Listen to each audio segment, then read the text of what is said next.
The warm June sun shone brightly over the Bennett household as Alex Bennett prepared for what was supposed to be a joyous celebration. Today was Alex's 40th birthday, and he had planned a grand barbecue, inviting close family, friends, and neighbors. The aroma of sizzling meat filled the air as Alex, with a beer in hand, manned the grill, ensuring everything was perfect for his guests. The backyard was bustling with activity. Tables were set with colorful cloths, and the pool glistened invitingly under the sun. Alex's wife, Natalie, looked stunning as always, effortlessly playing the role of the perfect hostess. She moved gracefully among the guests, her laughter ringing out like a melody. Despite the lively atmosphere, Alex couldn't shake a nagging feeling in the back of his mind. Their sons, Chris and Tyler, were busy helping with the preparations. Chris, the elder at 18, was getting ready to leave for college in Texas. He was responsible and mature, traits Alex admired deeply. Tyler, a year younger, had already secured a scholarship at a prestigious university in Alabama. Alex felt a swell of pride watching them interact with the guests, realizing how quickly they were growing up. As the party progressed, the guests arrived with gifts and dishes, contributing to the feast. Laughter and chatter filled the air, creating a lively, joyous atmosphere. However, in the midst of the celebration, a man Alex didn't recognize approached Natalie. He was tall, with a dark blue jacket that made him stand out among the casually dressed guests. Alex watched as the man handed Natalie an envelope, her expression shifting from surprise to concern. She glanced briefly at Alex before turning and walking into the house. A sense of unease settled over him, but he chose to focus on the party, hoping it was nothing serious. The celebration continued with the guests enjoying the food and drinks. Natalie returned to the yard, but her usual radiance seemed dimmed. She excused herself periodically, each time looking more distracted. Alex's unease grew, but he didn't want to spoil the mood by confronting her in front of everyone. Later, as the sun began to set, the moment Alex had been looking forward to finally arrived. Natalie approached him with a warm smile, holding a small, wrapped gift. "Happy birthday, Alex," she said, handing him the present. Her smile seemed genuine, but Alex noticed the tension in her eyes. "Thanks, Natalie," he replied, taking the gift. He unwrapped it to find a beautiful watch. It was elegant and clearly expensive, a thoughtful gift that should have made him feel appreciated. But the gnawing feeling of something being off remained. Just as Alex was about to ask Natalie what was wrong, Chris came running over, excitement and worry etched on his face. "Dad, you need to see this," he said urgently, pointing towards the front of the house. Alex followed Chris, his heart pounding in his chest. As they rounded the corner, he saw the familiar sight of his black Mustang convertible speeding down the street, with Natalie behind the wheel. The sight stunned him. Natalie rarely drove the Mustang, preferring her minivan for daily errands. "Where's Mom going?" Tyler asked, joining them with a confused look. Alex shook his head, unable to find an answer. "I don't know, but I'm going to find out." The party continued behind them, oblivious to the unfolding drama. Alex's mind raced as he tried to make sense of Natalie's sudden departure. He pulled out his phone and dialed her number, but it went straight to voicemail. His unease turned to worry, and he knew he had to take action. "Chris, Tyler, go back to the party and try to keep things under control." "I'll handle this," Alex said, trying to keep his voice steady. "But Dad, what about Mom?" Chris asked, his concern evident. "I'll find out what's going on," Alex assured them, though he felt far from confident. Returning to the backyard, Alex forced a smile and made his way through the guests, who were now starting to notice Natalie's absence. He made a brief announcement, thanking everyone for coming and inviting them to help themselves to more food and drinks. The guests returned to their conversations, but the festive atmosphere had been replaced with a sense of curiosity and concern. As the evening wore on, Alex's thoughts remained on Natalie. He replayed the day's events in his mind, trying to piece together any clues. The mysterious man, the envelope, and Natalie's sudden departure all pointed to something serious. When the last guest finally left, Alex gathered Chris and Tyler. "I need to find out what's going on with your mother. I'll be back as soon as I can." Lock up the house and don't let anyone in, he instructed.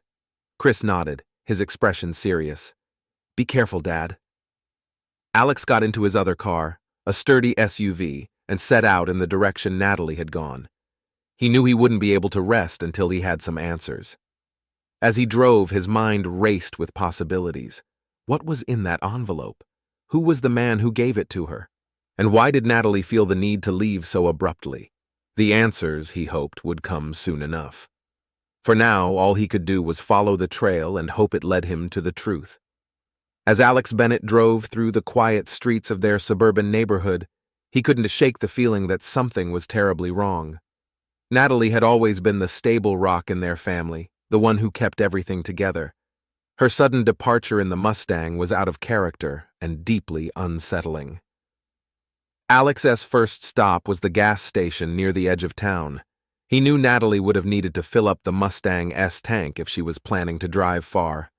As he pulled into the station, he noticed the familiar figure of Mike, the station attendant, chatting with a customer. Evening, Alex. What has got you out and about at this hour? Mike greeted him with a friendly wave. Hey, Mike, did you see Natalie come through here earlier? She was driving the Mustang, Alex asked, trying to keep his voice calm. Mike scratched his head, thinking for a moment. Yeah, she did. Filled up the tank and left in quite a hurry. Everything okay? Alex forced a smile. Yeah, just trying to track her down. Thanks, Mike. As he drove away from the station, Alex's mind raced. He checked his phone again, hoping for a message or missed call from Natalie, but there was nothing. Determined to find her, he decided to head towards the highway.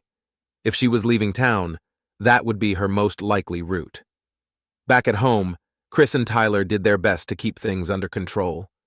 They cleaned up the remnants of the party, their minds filled with worry about their mother. Chris, always the more practical of the two, tried to reassure his younger brother. Mom is probably just sorting something out, Ty. Dad will find her and everything will be okay, Chris said, though he didn't entirely believe his own words. Tyler nodded, his face troubled. I hope so. It just feels weird, you know? Chris couldn't disagree. The evening had taken a strange turn, and he felt the same unease that Tyler did. They finished cleaning up and locked the house, just as their father had instructed. Both boys tried to distract themselves with TV, but their minds were elsewhere. Meanwhile, Alex's search continued. He drove down the highway, his eyes scanning every car, hoping to spot the familiar Mustang. The radio played softly in the background, but he paid little attention to it, his mind focused on finding Natalie. After an hour of driving with no sign of the Mustang, Alex pulled over at a rest stop. He needed a moment to think, to plan his next move. He took out his phone and checked their bank account, hoping for a clue. His heart sank when he saw a series of recent transactions: a gas station in the next state over, a small motel, and then an ATM withdrawal for a substantial amount of cash. Natalie was on the run, and it looked like she had a head start. Alex felt a mix of emotions: worry for her safety, confusion about why she would leave, and a growing sense of betrayal. What could have driven her to this? Determined not to let his emotions cloud his judgment, Alex decided to call his friend Adam Hayes, a lawyer he trusted. Adam had always been there for him, providing sound advice in tough situations. Adam, Itis Alex. I need your help, Alex said as soon as Adam answered. What's going on, Alex? You sound stressed, Adam replied, concern evident in his voice. It's Natalie.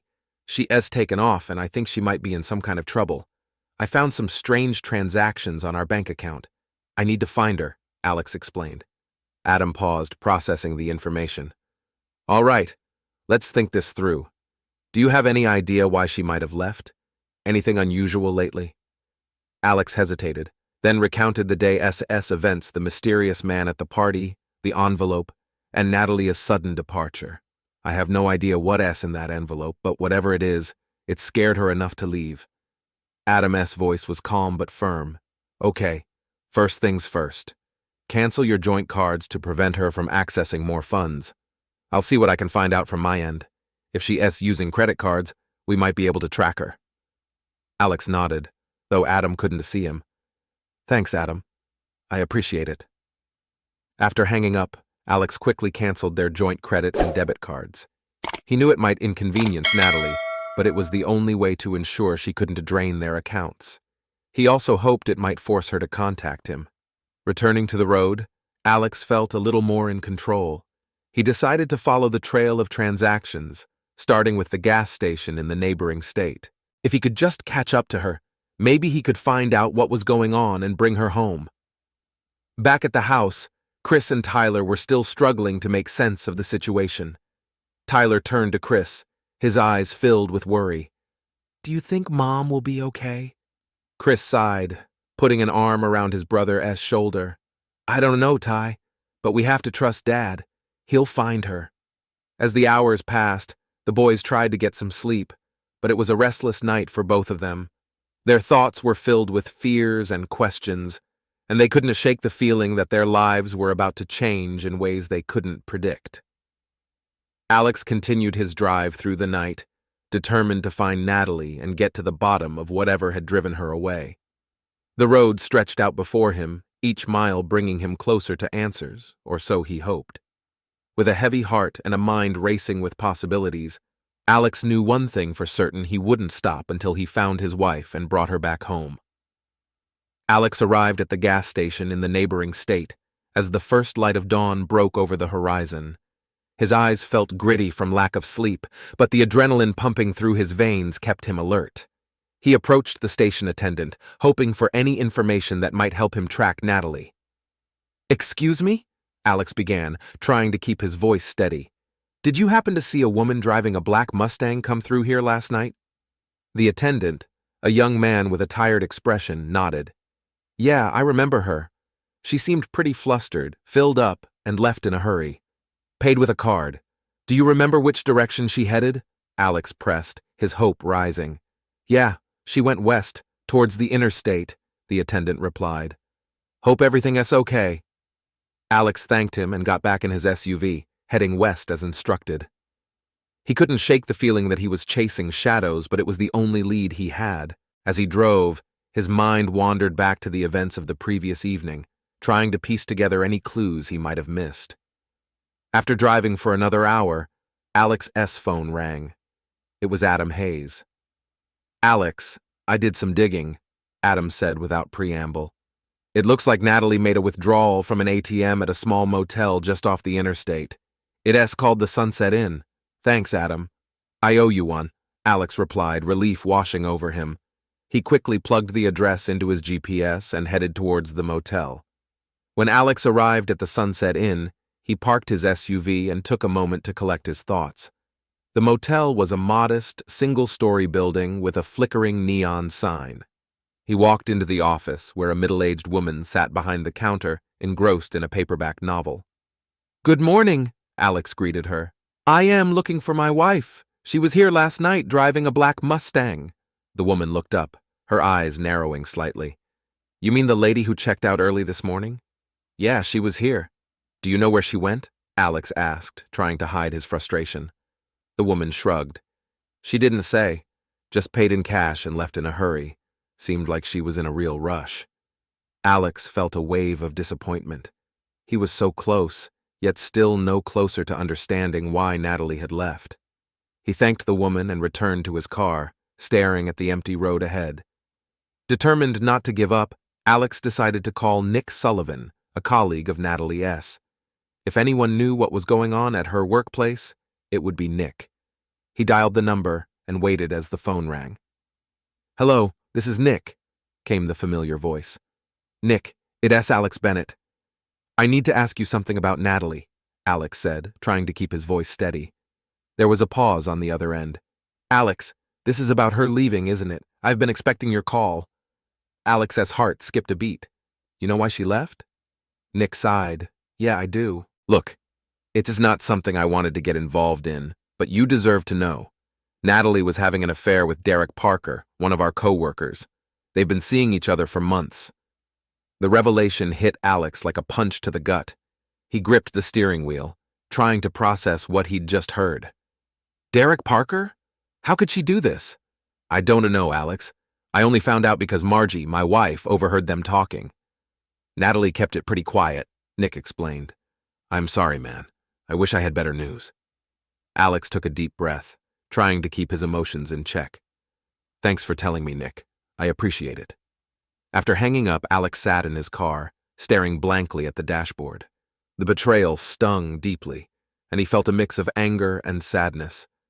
He had trusted Natalie, believed in their marriage, and now it felt like everything was falling apart. Determined to confront Derek, Alex drove to the Prescott Casualty Company where Natalie worked. He knew it was a long shot, but he needed to face the man who had come between them. When he arrived at the office building, Alex parked and walked inside, his heart pounding. The receptionist greeted him with a polite smile. Good morning. How can I help you? I am here to see Derek Parker, Alex said, trying to keep his voice calm. The receptionist's smile faltered slightly. I am sorry Mr. Parker isn't in today. Can I take a message? Alex clenched his jaw, frustration boiling inside him. Do you know when he'll be back? She shook her head. I'm afraid I don't. He left town on urgent business. Alex thanked her and walked back to his car, feeling the weight of the situation pressing down on him. He had hoped to confront Derek and get some answers, but it seemed he would have to wait. As he drove back towards home, Alex couldn't stop thinking about Natalie and Derek. Why had she felt the need to betray him? What was in that envelope that had scared her so much? He knew he needed to find Natalie and get the answers he so desperately needed. Back at the Bennett house, Chris and Tyler were doing their best to keep things normal. They went about their daily routines, but the worry for their mother weighed heavily on their minds. Chris, always the more practical one, tried to keep Tyler's spirits up. Dad will find Mom, Ty. We just have to trust him, Chris said, trying to sound confident. Tyler nodded, but his eyes were filled with uncertainty. I hope so. It just feels like everything is falling apart. Chris put a reassuring arm around his brother. We'll get through this, Ty. We are a family and we all stick together. As Alex pulled into the driveway, he felt a renewed sense of determination. He had to find Natalie, for the sake of their family. He would uncover the truth, no matter what it took. After returning home, Alex felt the weight of exhaustion settle in his bones, but the urgency of the situation kept him going. He was about to discuss his next steps with Chris and Tyler when his phone rang. It was Adam Hayes again. Alex, I've got some news, Adam said. The police found your Mustang. It was abandoned at a bus station in Cedar Rapids. They've towed it to an impound lot, but you'll need to pay a fee to get it back. Thanks, Adam. I'll head there right away, Alex replied, feeling a mix of relief and frustration. At least he knew where the car was, but it didn't bring him any closer to finding Natalie. He quickly explained the situation to Chris and Tyler, who both looked worried, but nodded in understanding. I'll be back as soon as I can.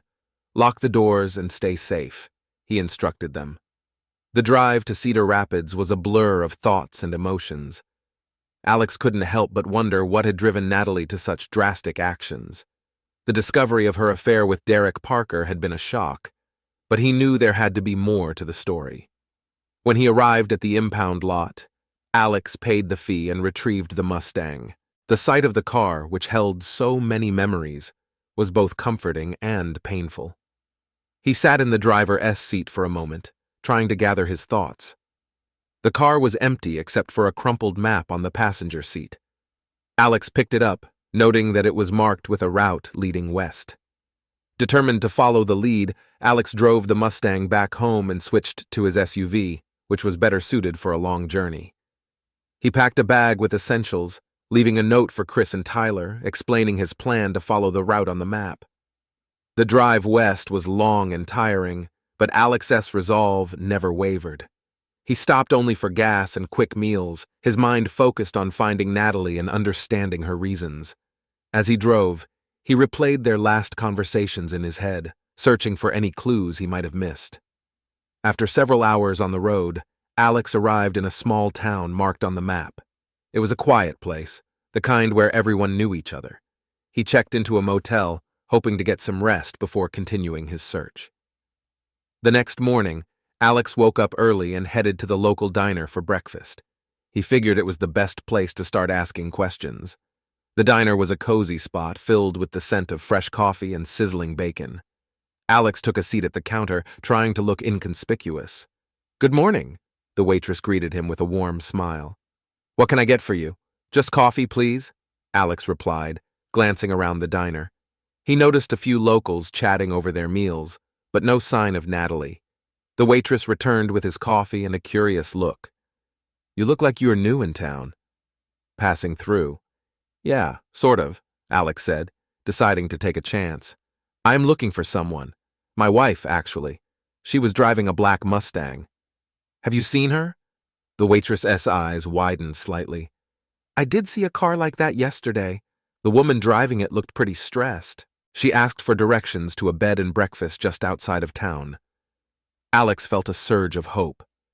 "Do you know the name of the place?" "It's called Willow Creek Inn."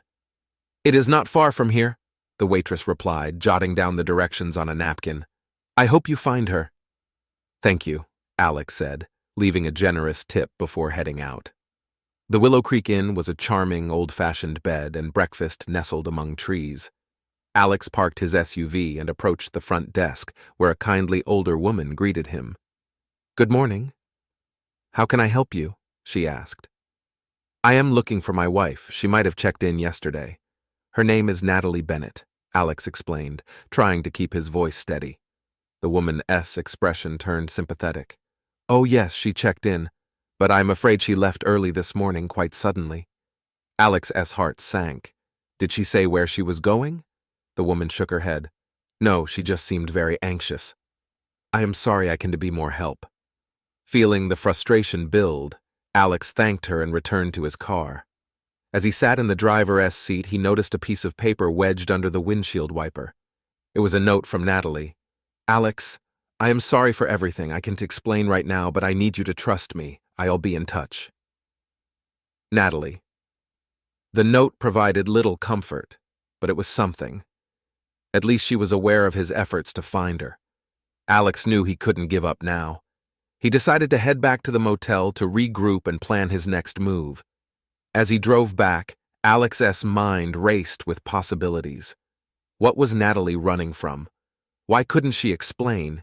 He needed answers, and he knew the only way to get them was to keep following the trail. Back at the motel, Alex called Adam to update him on the situation. "Adam, I found a note from Natalie. She is asking me to trust her and says she'll be in touch. But I still don't know why she is running." Adam's voice was calm and reassuring. "Hang in there, Alex. We'll figure this out. Have you considered that there might be more to her affair with Derek? Maybe there's something she's afraid of." Alex nodded, even though Adam couldn't see him. "Ivy thought about that. I'm just trying to piece it all together. Take it one step at a time. Keep following the leads, and we'll get to the bottom of this," Adam advised. After the call, Alex felt a renewed sense of determination. He decided to visit Derek Parker's office next, hoping to confront him and get some answers. He couldn't shake the feeling that Derek held the key to understanding Natalie's actions. The drive to Derek's office was filled with a tense anticipation. When he arrived, Alex took a deep breath and walked inside, his resolve unwavering. The receptionist greeted him with a polite smile, but Alex's focus was solely on finding Derek. "I am here to see Derek Parker," Alex said, his voice firm. The receptionist's smile faded slightly. "Mr. Parker isn't in today. Can I take a message?" Alex's frustration boiled over. "Do you know when he'll be back?" She shook her head. "I'm afraid I don't. He is out of town on urgent business." Alex clenched his fists, struggling to maintain his composure. "Thank you," he said curtly, before turning and leaving the office.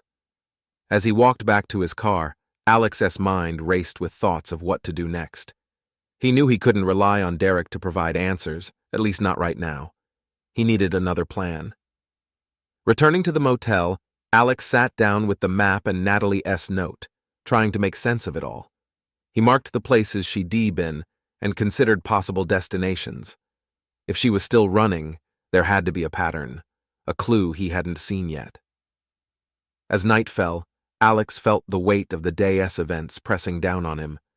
He lay on the motel bed, staring at the ceiling, his mind replaying the past few days over and over. He couldn't give up now.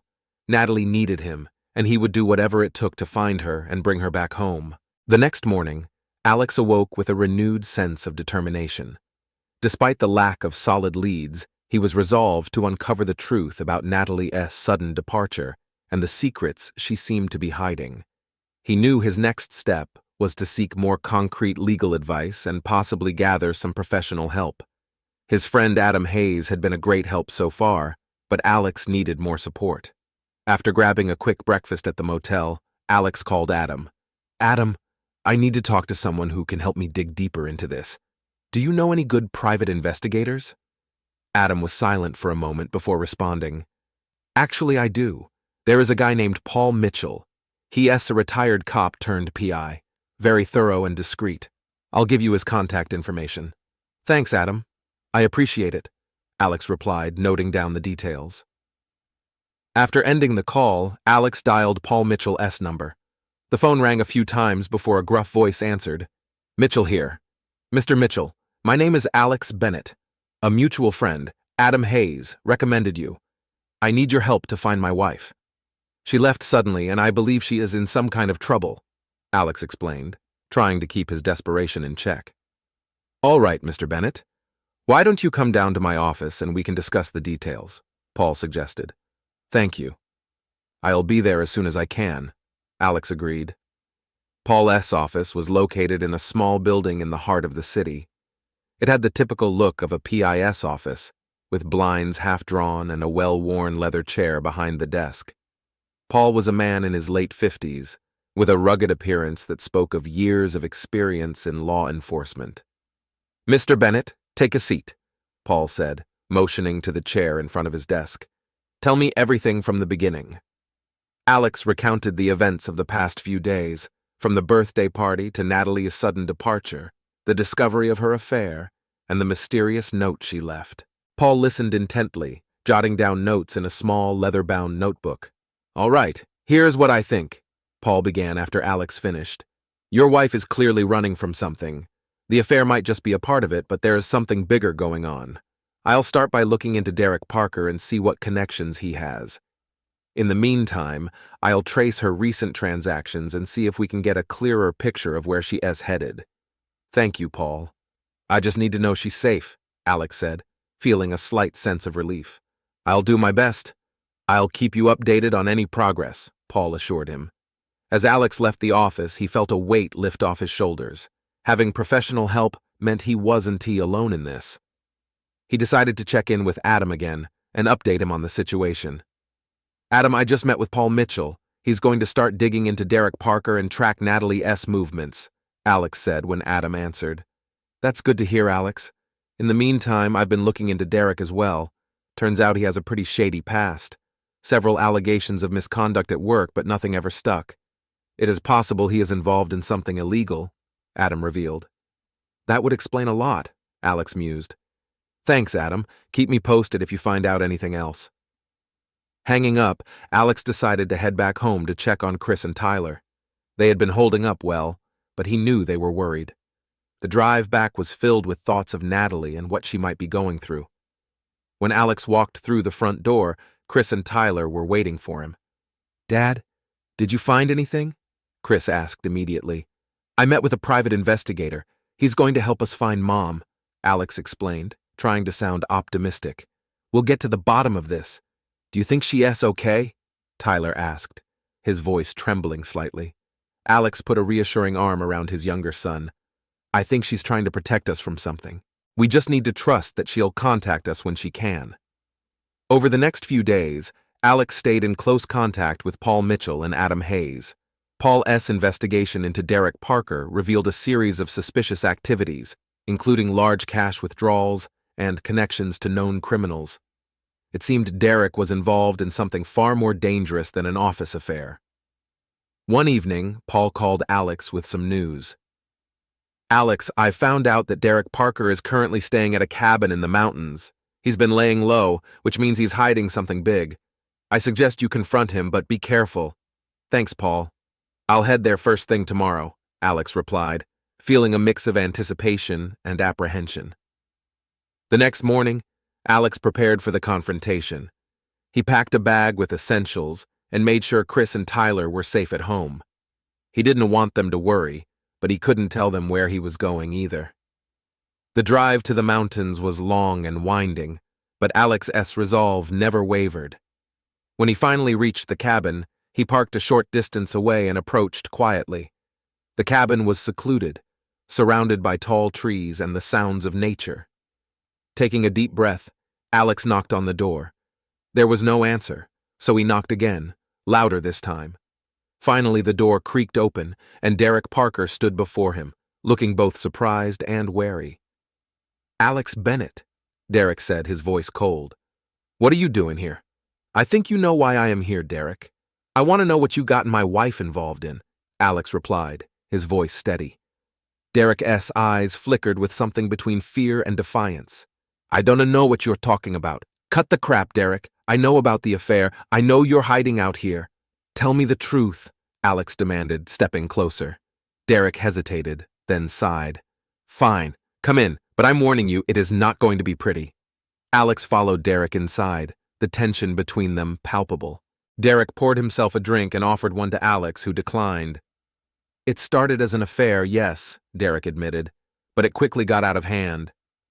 I am involved in some illegal activities and Natalie found out. She wanted out, but I couldn't let her go. She knows too much." Alex's anger flared.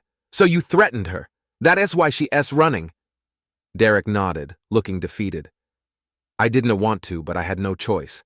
If the people I am involved with find out she knows, we're both dead." Alex felt a mix of rage and helplessness. "Where is she now?" "I don't know. She's smart, probably laying low. She knows how dangerous this is," Derek replied. Alex took a deep breath, trying to control his emotions. "You need to help me find her. You owe her that much." Derek looked at Alex, a mixture of guilt and fear in his eyes. "All right, I'll help you, but we need to be careful. These people are dangerous." As they formulated a plan, Alex couldn't shake the feeling of dread. The stakes were higher than he realized, and he knew that finding Natalie was just the beginning. They had to ensure her safety and bring those responsible to justice. The journey ahead was fraught with danger, but Alex was more determined than ever to protect his family and uncover the truth. Alex drove back from the mountains with Derek's reluctant cooperation. The revelations of Derek's dangerous activities and Natalie's precarious position weighed heavily on him. They had agreed that Derek would lay low and provide any information that might help track Natalie, while Alex continued his search. The road ahead was long, but Alex felt a renewed sense of purpose. Returning home, Alex checked in on Chris and Tyler, who were understandably anxious about their mother. He reassured them with a mix of truth and comforting lies, knowing they didn't need the full extent of the danger Natalie was in. The next morning, Alex received a call from Paul Mitchell. "Alex, I've got another lead." Natalie made a call from a payphone in a small town south of here. "It's not much, but it's something. Thanks, Paul." "I'll head there right away," Alex replied, feeling a spark of hope. As Alex drove south, he couldn't help but reflect on his new life. The past few days had been a whirlwind, and his career as a gravel delivery driver felt like a distant memory. He had to adapt quickly, becoming a detective, a protector, and a resilient father. The small town where Natalie had made the call was quaint and quiet. Alex parked near the town square and walked around, asking locals if they had seen Natalie. Most shook their heads, but an elderly man sitting on a bench by the post office provided a glimmer of hope. "Yeah, I saw a woman matching that description," the man said, squinting at the photo Alex showed him. She looked a bit anxious, like she was in a hurry. She asked for directions to the bus station. "Thank you," Alex said, feeling a surge of gratitude. "Did she say where she was heading?" The man shook his head. "No, just asked for the bus station. You might want to check there." Alex thanked the man and headed to the bus station, his mind racing with possibilities. At the station, he approached the ticket counter and showed the clerk Natalie's photo. The clerk nodded. "Yeah, I remember her. She bought a ticket to Denver. That was 2 days ago." Denver? It was a lead, but Alex knew it would be a challenge to find her in such a large city. He decided to drive there, hoping to catch up to her or at least pick up her trail. The drive to Denver was long, giving Alex plenty of time to think. He wondered what Natalie was going through and what had driven her to such desperate measures. The thought of her alone and scared in a big city filled him with a mix of fear and determination. When he finally arrived in Denver, Alex checked into a modest motel and began his search. He started at the bus station, showing Natalie's photo to anyone who would look. Most people hadn't seen her, but a young woman working at a nearby coffee shop recognized the photo. "Yeah, she came in here a couple of days ago," the barista said, handing Alex a cup of coffee. "She seemed really stressed out, asked if there was a cheap place to stay nearby. I told her about a hostel a few blocks away." "Thank you," Alex said, feeling a mix of relief and anxiety. He quickly made his way to the hostel, hoping he wasn't too late. The hostel was a simple, no-frills place, but it provided a roof over one's head. Alex approached the front desk, showing the photo of Natalie once again. The clerk nodded. "She checked in but left yesterday. Didn't say where she was going." Alex's heart sank. He was so close, yet still so far. As he turned to leave, the clerk called after him. "Wait, she left a message for someone. Said if a man named Alex Bennett came looking for her, I should give him this." The clerk handed Alex a small folded note. Alex's hands trembled slightly as he opened it. "Alex, I am sorry for everything. I had to keep moving. I'll be in touch. Please trust me." Alex's relief was palpable. At least she was thinking of him, trying to stay connected despite the circumstances. He knew he had to keep searching, but the note gave him the strength to continue. Deciding to explore more of Denver, Alex visited places where Natalie might go: parks, libraries, cafes, hoping to find anyone who had seen her. It was during one of these visits that he ran into an old acquaintance, Eric Palmer, who was in town for a conference. "Alex, what are you doing here?" Eric asked, surprised. "Eric, I'm looking for Natalie. She's in some trouble and has been on the run," Alex explained briefly. Eric's expression turned serious. "I am sorry to hear that. Anything I can do to help?" "Actually, yes. I need to find out more about the people Derek Parker is involved with. They are dangerous, and I need to protect Natalie," Alex said. Eric nodded. "I have some contacts in law enforcement here. I'll see what I can find out. In the meantime, let us catch up over dinner. You could use a break." Reluctantly, Alex agreed. Over dinner, he filled Eric in on the details, feeling a bit lighter sharing his burden with an old friend. Eric promised to reach out to his contacts first thing in the morning. That night, Alex lay in his motel room, staring at the ceiling. The city buzzed with life outside, a stark contrast to the turmoil in his heart. He missed Natalie fiercely, but he knew he had to stay strong for both of them. The next day, Eric called with some promising news. "Alex, I found out that one of Derek's associates, a man named Victor Hall, is in Denver. He is a known criminal with a long rap sheet. If anyone knows where Natalie might be, it's him." "Where can I find him?" Alex asked, feeling a surge of determination. "He's been seen at a bar called the Rusty Nail." "Be careful, Alex. This guy is dangerous," Eric warned. "I will." "Thanks, Eric," Alex replied, ending the call. The Rusty Nail was a dimly lit, rough-looking bar on the outskirts of the city. Alex entered cautiously, scanning the room for any sign of Victor Hall. Spotting a man matching the description Eric had given, Alex approached him. "Victor Hall?" Alex asked, trying to keep his voice steady. Victor looked up, his eyes narrowing. "Who's asking?" "I am Alex Bennett. I need to talk to you about Derek Parker," Alex said, taking a seat across from him. Victor's expression turned guarded. "What about him?" "I know he's involved in something illegal, and I know my wife Natalie found out. I need to find her and keep her safe," Alex explained, trying to gauge Victor's reaction. Victor leaned back, studying Alex. "You've got guts coming here, Bennett, but I don't know where your wife is. Last I heard, she was trying to get away from all this mess." Alex clenched his fists under the table. "There has to be something you know. Anything that can help me find her." Victor sighed, taking a sip of his drink. "All right, look, Derek was planning to meet someone in Salt Lake City. Maybe she has headed there, trying to intercept him." "Thank you," Alex said, feeling a mix of gratitude and frustration. Another city, another lead, but still no concrete answers. As he left the bar, Alex's phone buzzed with a message from Paul Mitchell. "Got some info on Derek's activities. Call me when you can." Alex felt a glimmer of hope. With Paul's information and the lead from Victor, he was one step closer to finding Natalie. The journey was far from over, but Alex was determined to see it through, no matter the cost. Alex left the rusty nail with a renewed sense of determination. Salt Lake City was the next stop on his quest to find Natalie. The information from Victor Hall, combined with what Paul Mitchell might have discovered, gave him a solid lead to follow. He decided to call Paul as soon as he got back to his motel room. Paul answered on the second ring. "Alex, I've been digging into Derek Parker's connections. He's involved in some serious criminal activities, including money laundering and drug trafficking. It is no wonder Natalie ran when she found out." "That lines up with what I have been hearing," Alex replied. "I've got a lead that Natalie might be heading to Salt Lake City. Derek is supposed to meet someone there. I am leaving first thing in the morning." "Good luck, Alex. Stay safe.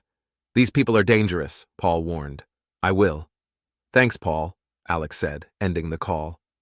As he packed for the trip, Alex couldn't shake the feeling that he was getting closer to the truth. He left a note for Chris and Tyler, assuring them that he was fine and that he would bring their mother home soon. He wished he could tell them everything, but he didn't want to worry them more than they already were. The drive to Salt Lake City was long and tiring, but Alex pushed through, stopping only for fuel and quick meals. His thoughts kept returning to Natalie and the dangers she was facing. He hoped she was safe and that he could find her before it was too late. When he finally arrived in Salt Lake City, Alex checked into a modest motel and immediately began his search. He started with the places where Derek might meet his contacts, using the information Paul had provided. It was during one of these searches that Alex received an unexpected call. "Alex Bennett?" a woman's voice asked. "Yes, who is this?" Alex replied, his curiosity piqued. "My name is Mila. I am an attorney representing Robert Collins. We need to discuss your wife, Natalie." Alex's heart skipped a beat. "What about her?" "Mr. Collins has been trying to contact you. We are aware of Natalie's situation and we want to help." "Can we meet?" Mila asked. "Where and when?" Alex asked, feeling a mix of suspicion and hope. "How about the cafe at the corner of 5th and Main?" "In an hour?" Mila suggested. "I'll be there," Alex agreed, ending the call. The cafe was a quaint, quiet place, perfect for a discreet meeting. Alex arrived early, scanning the room for any sign of Mila. A woman in her mid-30s, with sharp features and an air of professionalism, approached him. "Alex Bennett?" she asked, extending her hand. "That's me." "You must be Mila," Alex replied, shaking her hand. "Yes. Please have a seat," Mila said, gesturing to a table near the back. "I understand this must be a difficult time for you. Mr. Collins is aware of the dangers Natalie is facing, and he wants to expedite the divorce process to ensure her safety." Alex frowned. "Why is Robert Collins so interested in helping my wife?" Mila leaned forward, her expression serious. "Mr. Collins and Natalie were married recently. However, our investigations revealed that your marriage was never legally dissolved. This situation puts both Natalie and Mr. Collins in a precarious position, legally and personally. We want to resolve this as quickly as possible." Alex felt a mix of anger and confusion. "So, you want me to divorce Natalie to make things easier for Robert Collins?" Mila nodded. "Yes, but there's more to it. We are willing to provide you with financial compensation and ensure Natalie's safety. We believe this is the best course of action for everyone involved." Alex took a deep breath, trying to process everything. "I don't care about the money. I just want to make sure Natalie is safe." "That's our priority as well," Mila assured him. "We've arranged for a safe place for her to stay until everything is resolved. But we need your cooperation." Alex felt torn. On one hand, he wanted to ensure Natalie's safety, but on the other, he didn't want to be manipulated by Robert Collins. "I need to talk to Natalie before I agree to anything." Mila hesitated, then nodded. "I understand. I'll arrange for a meeting, but please consider our offer. It is the best way to ensure everyone's safety." As Alex left the cafe, he couldn't shake the feeling that he was being used, but if it meant protecting Natalie, he was willing to play along for now. He decided to contact Paul and update him on the situation. Paul, I just met with an attorney representing Robert Collins. They want me to divorce Natalie to protect her and expedite the process. They are offering financial compensation and a safe place for her to stay, Alex explained. That's a big move, Paul replied. Be careful, Alex. They might have their own agenda. I know. I'm supposed to meet Natalie soon. I'll keep you posted, Alex said. The next day, Mila called to arrange the meeting. Alex, you can meet Natalie at a private location this evening. I'll send you the address. Alex felt a surge of anticipation. Thank you, Mila. I'll be there. The address led Alex to a secluded house on the outskirts of the city. He approached cautiously, his heart pounding with a mix of hope and fear. As he knocked on the door, it opened to reveal Natalie, looking both relieved and anxious. Alex, she whispered, stepping aside to let him in. Natalie, Alex said, pulling her into a tight embrace. I've been so worried about you. I am sorry, Alex. I didn't mean for any of this to happen, Natalie said, tears in her eyes. Just tell me what is going on. Why did you leave? Alex asked, leading her to a couch. Natalie took a deep breath, trying to steady herself. I found out about Derek's illegal activities. When I confronted him, he threatened me. I had to run to keep you and the boys safe. Alex nodded, understanding the gravity of her situation. Mila told me about the divorce proposal. Do you think it's the best way to protect you? I don't know, Natalie admitted, but I trust you to make the right decision. Alex held her close, feeling the weight of the decision pressing down on him. I'll get through this together, I promise. That evening, after discussing their options, Alex decided to agree to the divorce proposal, but with conditions to ensure Natalie's safety. He called Mila to arrange the terms. Mila, I'll agree to the divorce, but I want guarantees for Natalie's safety and the boys' well-being, Alex stated firmly. Of course, we'll make sure all conditions are met, Mila assured him. The next few days were a whirlwind of legal documents and meetings. Alex felt a mix of relief and sadness as he signed the divorce papers, knowing it was the best way to protect Natalie. He stayed in close contact with Paul and Adam, ensuring every detail was covered. Finally, the day came when the divorce was finalized. Natalie was placed in a safe location, far from Derek and his dangerous associates. Alex felt a sense of closure, knowing he had done everything he could to protect his family. As he returned home to Chris and Tyler, Alex knew their lives would never be the same, but they had each other, and they would face whatever came next together. The journey was far from over, but they were stronger for having faced it together. With the divorce finalized and Natalie safe, Alex felt a momentary sense of relief. However, he knew the situation was far from resolved. Derek Parker and his associates were still a looming threat, and Alex couldn't rest until they were brought to justice. Paul Mitchell continued his investigation into Derek's activities, uncovering more evidence of his involvement in illegal operations. Meanwhile, Alex focused on supporting Chris and Tyler, trying to restore a sense of normalcy in their lives. The boys had been through a lot, and Alex wanted to be there for them as much as possible. One evening, as Alex was helping Tyler with his homework, his phone rang. It was Eric Palmer. Alex, I've got some news. It looks like Robert Collins' political opponents are using the scandal with Natalie to undermine his campaign. They reclaiming he's involved in Derek's criminal activities, Eric said. That's a serious accusation. Do they have any evidence? Alex asked, concerned.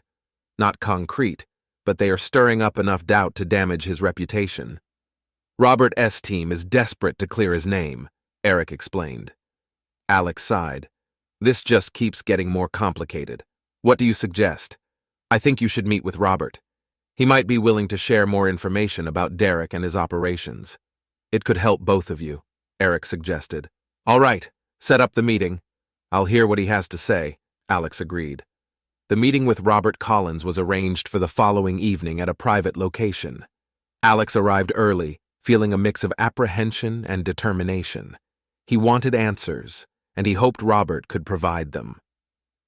Robert Collins was a charismatic man in his early 40s, with a sharp suit and a confident demeanor. He greeted Alex with a firm handshake and a sincere expression. Alex, Thank you for meeting with me. I understand this has been a difficult time for you, Robert began, gesturing for Alex to sit. It has been. I just want to get to the bottom of this and make sure my family is safe, Alex replied, sitting across from Robert. Believe me, I want the same thing. Derek Parker is a dangerous man and his actions have put us all at risk. My team has been investigating his activities, and we've uncovered some disturbing connections, Robert said, his tone serious. Alex listened intently as Robert detailed Derek's involvement in various illegal schemes, including money laundering, drug trafficking, and even connections to organized crime. The more Alex heard, the more he realized the gravity of the situation. We need to work together to bring Derek down. If we can gather enough evidence, we can hand it over to the authorities and ensure he faces justice, Robert proposed. I am willing to help, but I need assurances that my family will be protected, Alex said firmly. Of course, we have the resources to ensure their safety. We'll provide you with a secure location and any support you need, Robert assured him. Over the next few days, Alex and Robert's team worked closely together, compiling evidence and building a case against Derek. It was a tense and challenging process, but Alex felt a sense of purpose, knowing he was fighting for his family's safety. One evening, as Alex was reviewing some documents, he received a call from Paul Mitchell. Alex, we've got a problem. It looks like Derek is aware of our investigation. He's making moves to cover his tracks and might be planning to leave the country. Damn it, Alex muttered. Do we know where he is? We are tracking him, but we need to act fast. I suggest you stay low and keep your family safe. We'll handle the rest, Paul advised. Alex felt a surge of anxiety. All right, keep me updated. The next morning, Alex and his family were moved to a secure location provided by Robert's team. It was a secluded cabin in the mountains, equipped with everything they needed to stay safe and comfortable. Alex appreciated the gesture, but he couldn't shake the feeling of being trapped. As they settled into the cabin, Alex tried to keep the atmosphere light for Chris and Tyler. They spent their days hiking, playing games, and trying to maintain a sense of normalcy. But the tension was always there, lurking in the background. One evening, as they sat around a campfire, Chris turned to Alex. Dad, do you think this will ever be over? Will we ever go back to our normal lives? Alex sighed, looking at the flickering flames. I hope so, Chris. We were doing everything we can to make sure we were safe, but it might take some time. Tyler, who had been quietly listening, spoke up. I miss Mom. Do you think she is okay? Alex put an arm around his younger son. I think she is doing her best to stay safe too, Ty. We'll get through this together. The following days were a blur of waiting and worrying. Alex kept in close contact with Paul and Robert's team, anxiously awaiting any news. Finally, Paul called with an update. Alex, we've got him. Derek was apprehended trying to board a private jet. We've handed over all the evidence to the authorities and he's facing multiple charges, Paul announced. Alex felt a wave of relief wash over him. Thank you, Paul. I can tell you how much this means to us. It's not over yet, but it is a big step. Stay safe and we'll keep you updated on any developments, Paul said. As the days turned into weeks, Alex and his family began to feel a sense of normalcy returning. They remained in the cabin, but the constant fear had diminished. They received regular updates from Paul and Robert's team, reassuring them that Derek was facing justice. One evening, as they sat around the dinner table, Alex received a call from Robert. Alex, I wanted to let you know that Derek has been convicted. He's going away for a long time. That is great news, Robert. Thank you for everything, Alex replied, feeling a sense of closure. Thank you for your help, Alex. Your cooperation made a huge difference. If you ever need anything, don't hesitate to reach out, Robert said. As Alex hung up the phone, he looked at Chris and Tyler, who were watching him expectantly. It's over. Derek has been convicted. We are safe. The boys cheered, and Alex felt a surge of joy and relief. They had been through so much, but they had come out stronger on the other side. That night, as Alex lay in bed, he felt a deep sense of peace. They still had a long road ahead, but they were together and they were safe. He knew they could face whatever challenges came their way, as long as they had each other. With Derek Parker behind bars and his immediate threat neutralized, Alex hoped that life would start to return to normal for his family. However, he knew that the fallout from this ordeal was far from over. Natalie was still in hiding, and Alex was determined to ensure her safety and bring her back home. One evening, as Alex was reviewing some paperwork, his phone buzzed with an incoming call. It was Mila, Robert Collins' attorney. "Alex, we've encountered a new problem," Mila said, her tone urgent. "There's a group associated with Derek Parker that is still active. They're trying to discredit the evidence we've gathered and get Derek's conviction overturned." Alex felt a surge of frustration. "What can we do to stop them? We need more solid evidence to ensure Derek stays behind bars and to dismantle his network. I've arranged a meeting with someone who might have crucial information. Can you meet us tomorrow?" Mila asked. "Of course. Just tell me where and when," Alex replied, his resolve strengthening. The next day, Alex met Mila and Robert at a secure location. Waiting for them was a man in his late 40s, with a weary but determined look. Mila introduced him as James, a former associate of Derek S. who had decided to turn against him. "James, this is Alex Bennett. He's been instrumental in helping us bring Derek down," Mila said. James shook Alex's hand. "I have heard about you. I want to help. Derek's network is extensive, but I know their weak points. If we work together, we can bring them all down." Over the next few hours, James provided detailed information about Derek's operations, including key players and locations. Alex, Mila, and Robert listened intently, taking notes and formulating a plan. "Thank you, James. This information is invaluable," Robert said. "We'll coordinate with the authorities and launch a full-scale operation to dismantle Derek's network." As they wrapped up the meeting, Alex felt a renewed sense of purpose. They were finally making progress in ensuring Derek's associates couldn't harm anyone else. Back at the cabin, Alex updated Chris and Tyler on the situation. "We are getting closer to ending this, but we still need to be cautious. Do you think Mom will be able to come home soon?" Tyler asked, hope in his eyes. "I believe so, Ty. We just need to finish what we started," Alex reassured him. The following days were filled with intense coordination between Alex, Robert's team, and law enforcement. They planned a series of raids to target Derek's remaining associates and gather more evidence. One night, as Alex was finalizing plans with Robert, his phone rang. It was Natalie. "Alex, it's me," she said, her voice filled with tension. "I've been followed. I think they've found me." Alex's heart raced. "Where are you? Are you safe?" "I'm hiding at a safe house, but I don't know how long I can stay here," Natalie replied, her voice trembling. "Stay put. I am coming to get you," Alex said, his voice firm. He quickly informed Robert and Mila of the situation, and they arranged for additional security to accompany Alex. The drive to the safe house was fraught with tension. Alex's mind raced with thoughts of what could happen if they didn't reach Natalie in time. When they arrived, they found the house surrounded by armed guards provided by Robert's team. Natalie emerged from the house, her face pale but determined. Alex pulled her into a tight embrace, feeling a wave of relief wash over him. "Thank you for coming," Natalie whispered. "We'll always come for you," Alex replied, holding her close. The next morning, Alex, Natalie, and their security detail made their way back to the cabin. Alex briefed Natalie on the situation, and she listened intently, her resolve strengthening with each word. "We need to testify against Derek and his associates," Natalie said. "It is the only way to ensure they can hurt anyone else." "I agree," Alex replied. "We'll do it together." Over the next few days, they prepared for the trial. Robert and his team provided legal support while Paul Mitchell continued to gather evidence. The tension was palpable, but Alex felt a sense of unity and determination within their group. The day of the trial arrived, and Alex and Natalie faced Derek Parker and his associates in court. The prosecution presented a strong case, backed by the evidence Alex, Natalie, and their team had gathered. Derek's associates tried to discredit their testimonies, but the overwhelming evidence was undeniable.